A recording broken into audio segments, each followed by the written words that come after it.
हमारी दिल्ली के कुतुब मीनार के परिसर में एक लोहे का स्तंभ बना हुआ है और वो स्तंभ 1600 साल पुराना है। बावजूद इसके आज तक भी उस पर जंग नहीं लगी है। इस वजह से वैज्ञानिकों के लिए वो किसी अजूबे से कम नहीं है। एक्चुअली इसे 1600 साल पहले चंद्रगुप्त मौर्य की याद में उनके पुत्र कुमार गुप्त ने बनवाया था। सन 1998 में आईआईटी कानपुर के एक प्रोफेसर ने इसके कारणों का पता लगाने की कोशिश करी और बताया कि इसे पिघले हुए आयरन यानी कि पिग आयरन में फास्फोरस को डाल के बनाया गया था, जिसकी वजह से इस पे आज तक जंग नहीं लगी है। अब इससे पता लगता है कि प्राचीन काल में भी भारत के पास धातु विज्ञान की बहुत ज्यादा समझ थी। क्या इसके पहले तक के फैक्ट आप जानते थे? और अगर नहीं जानते थे तो चैट सेक्शन में लिखना मत भूलिएगा। एक छोटा सा बच्चा मार्वल सुपर हीरोज का फैन था, लेकिन उसके साथ प्रॉब्लम यह थी कि उसका एक कान खराब था, उसे अच्छे से सुनाई नहीं देता था। तो डॉक्टर्स ने उसे हियरिंग एड यानी कि सुनने की मशीन पहनने को कहा, लेकिन उस बच्चे ने मना कर दिया। जब कारण पूछा तो उसने कहा कि सुपर हीरोज हियरिंग एड नहीं पहनते, कूल नहीं लगता, इसलिए मैं भी नहीं पहनूंगा।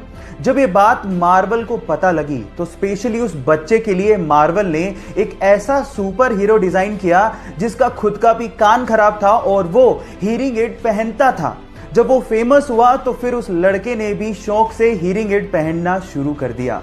देखिए, बाकी चीजों का तो मुझे नहीं पता, लेकिन ये सोच मार्वल की सुपर हीरो जैसी जरूर है।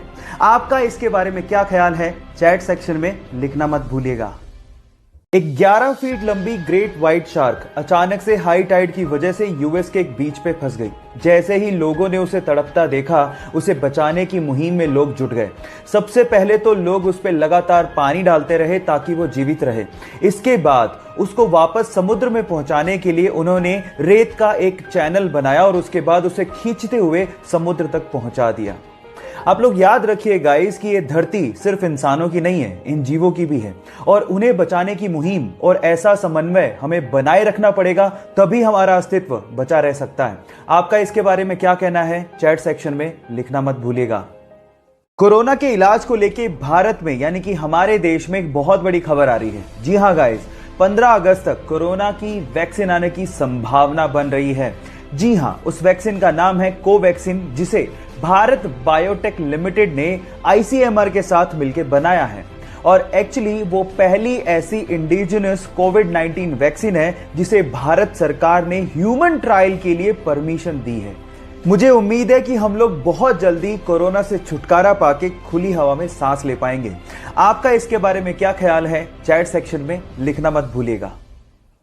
किसी देश के फौजी को तब कितना गर्व महसूस होता होगा जब उस देश का प्रधानमंत्री उसके कंधे पर हाथ रख के बोले कि मुझे तुम पे गर्व है, मुझे तुम पे गर्व है, इस देश को तुम पे गर्व है, तुमसे ज्यादा मुझे तुम्हारी मां पर गर्व है जिसने तुम्हें पैदा किया।